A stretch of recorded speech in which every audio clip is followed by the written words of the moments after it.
अरण्य कांड की संक्षिप्त कथा। नारद जी कहते हैं, मुने, श्री रामचंद्र जी ने महर्षि वशिष्ठ तथा माताओं को प्रणाम करके उन सबको भरत के साथ विदा कर दिया।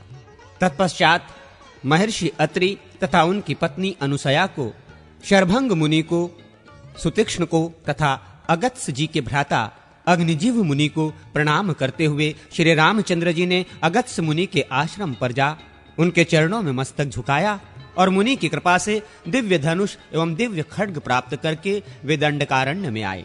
वहां जनस्थान के भीतर पंचवटी नामक स्थान में गोदावरी के तट पर रहने लगे। एक दिन शूर्पणखा नाम वाली भयंकर राक्षसी राम, लक्ष्मण और सीता को खा जाने के लिए पंचवटी में आई, किंतु श्री रामचंद्र जी का अत्यंत मनोहर रूप देखकर वो काम के अधीन हो गई और बोली। शूर्पणखा ने कहा, तुम कौन हो, कहां से आए हो? मेरी प्रार्थना से अब तुम मेरे पति हो जाओ। यदि मेरे साथ तुम्हारा संबंध होने में ये दोनों सीता और लक्ष्मण बाधक हैं, तो मैं इन दोनों को अभी खाए लेती हूं। ऐसा कहकर वो उन्हें खा जाने को तैयार हो गई। तब श्री रामचंद्र जी के कहने से लक्ष्मण ने शूर्पणखा की नाक और दोनों कान भी काट लिए।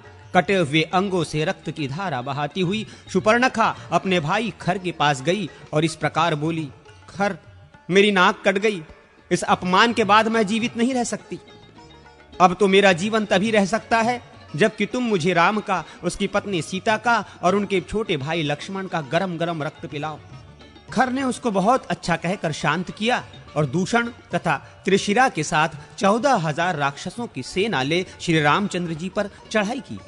श्री राम ने भी उन सब का सामना किया और अपने बाणों से राक्षसों को बींधना आरंभ किया। शत्रुओं की हाथी, घोड़े, रथ और पैदल सहित समस्त चतुरंगी सेना को उन्होंने यमलोक पहुंचा दिया तथा अपने साथ युद्ध करने वाले भयंकर राक्षस खर, दूषण एवं त्रिशिरा को भी मौत के घाट उतार दिया। अब शूर्पणखा लंका में गई और रावण के सामने जा पृथ्वी पर गिर पड़ी। उसने क्रोध में भर के रावण से कहा, अरे, तू राजा और रक्षक कहलाने योग्य नहीं है। खर आदि समस्त राक्षसों का संहार करने वाले राम की पत्नी सीता को हर ले। मैं राम और लक्ष्मण का रक्त पीकर ही जीवित रहूंगी, अन्यथा नहीं। पर्णखा की बात सुनकर रावण ने कहा, अच्छा, ऐसा ही होगा। फिर उसने मारीच से कहा, तुम स्वर्णमय विचित्र मृग का रूप धारण करके सीता के सामने जाओ और राम तथा लक्ष्मण को अपने पीछे आश्रम से दूर हटा ले जाओ। मैं सीता का हरण करूंगा। यदि मेरी बात ना मानोगे तो तुम्हारी मृत्यु निश्चित है।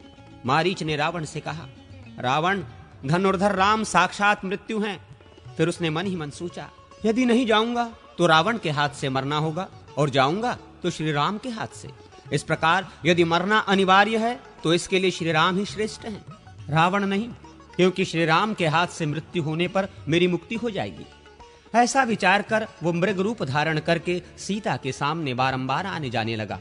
तब सीता जी की प्रेरणा से श्री राम ने दूर तक उसका पीछा करके उसे अपने बाण से मार डाला। मरते समय उस मृग ने हा सीते, हा लक्ष्मण कहकर पुकार लगाई। उस समय सीता के कहने से लक्ष्मण अपने इच्छा के विरुद्ध श्री रामचंद्र जी के पास गए। इसी बीच में रावण ने भी मौका पाकर सीता को हर लिया। मार्ग में जाते समय उसने गृध्रराज जटायु का वध किया। जटायु ने भी उसके रथ को नष्ट कर डाला था।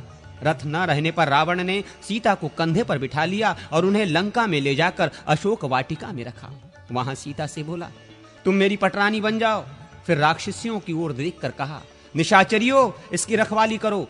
उधर श्री रामचंद्र जी जब मारीच को मारकर लौटे तो लक्ष्मण को आते देख बोले, सुमित्रा नंदन, वो मृग तो मायामय था, वास्तव में वो एक राक्षस था।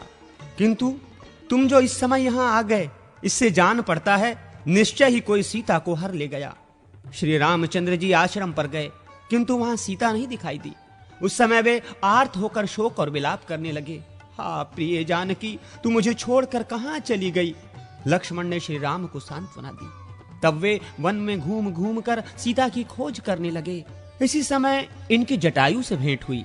जटायु ने ये कहकर कि सीता को रावण हर ले गया है, प्राण त्याग दिया।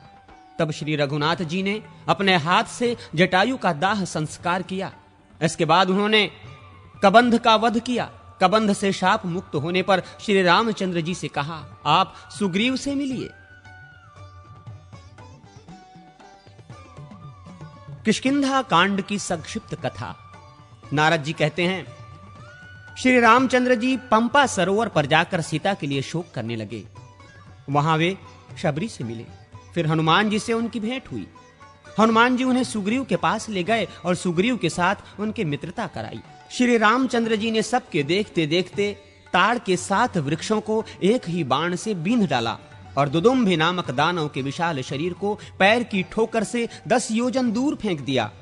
इसके बाद सुग्रीव के शत्रु वाली को, जो भाई होते हुए भी उनके साथ वैर रखता था, मार डाला और किष्किंधापुरी वानरों का साम्राज्य रूमा एवं तारा, इन सब को ऋष्यमुख पर्वत पर वानर राज सुग्रीव के अधीन कर दिया। तदनंतर किष्किंधापुरी के स्वामी सुग्रीव ने कहा, श्री राम, आपको सीता जी की प्राप्ति जिस प्रकार भी हो सके ऐसा उपाय मैं कर रहा हूं। ये सुनने के बाद श्री रामचंद्र जी ने माल्यवान पर्वत के शिखर पर वर्षा के 4 महीने व्यतीत किए और सुग्रीव किष्किंधा में रहने लगे। चौमासे के बाद भी जब सुग्रीव नहीं दिखाई दिए, तब श्री रामचंद्र जी की आज्ञा से लक्ष्मण ने किष्किंधा में जाकर कहा, सुग्रीव, तुम श्री रामचंद्र जी के पास चलो, अपनी प्रतिज्ञा पर अटल रहो, नहीं तो वाली मरकर जिस मार्ग से गया है वो मार्ग अभी बंद नहीं हुआ है। अतएव वाली के पथ का अनुसरण न करो। सुग्रीव ने कहा, सुमित्रानंदन, विषय भोग में आसक्त हो जाने के कारण मुझे बीते हुए समय का भान न रहा, अतः मेरे अपराध को क्षमा कीजिए।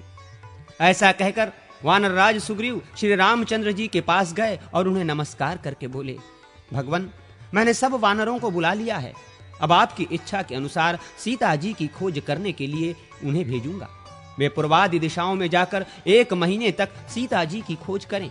जो 1 महीने के बाद लौटेगा उसे मैं मार डालूंगा। ये सुनकर बहुत से वानर पूर्व, पश्चिम और उत्तर दिशाओं के मार्ग पर चल पड़े तथा वहां जनक कुमारी सीता को न पाकर नियत समय के भीतर श्री राम और सुग्रीव के पास लौट आए। हनुमान जी श्री रामचंद्र की दी हुई अंगूठी लेकर अन्य वानरों के साथ दक्षिण दिशा में जानकी की खोज कर रहे थे। वे लोग सुप्रभा की गुफा के निकट विंध्य पर्वत पर 1 ही मास से अधिक काल तक ढूंढते फिरे, किंतु उन्हें सीता जी का दर्शन नहीं हुआ। अंत में निराश होकर आपस में कहने लगे, हम लोगों को व्यर्थ ही प्राण देने पड़ेंगे।